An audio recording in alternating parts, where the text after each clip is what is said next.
Əgər siz ingilis dilini A1 səviyyəsində bilirsinizsə, onda bu çalışmanı etməlisiniz, yəni etməyi bacarmalısınız.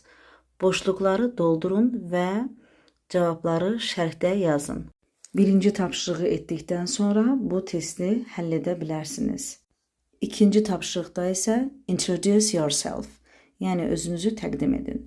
Write 5 sentences to introduce yourself. Özünüzü təqdim etmək üçün 4-5 cümlə yazacaqsınız. Daha sonra isə bu suallara cavab verməklə özünüzü yoxlayın. İkinci mövzu my daily routine.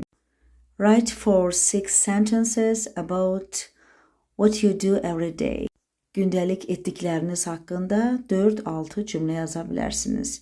Yəni minimum 4, maksimum 6.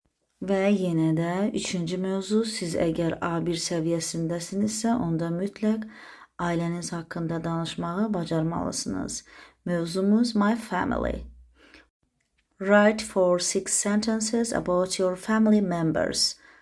Yəni ailə üzvləriniz haqqında yazın.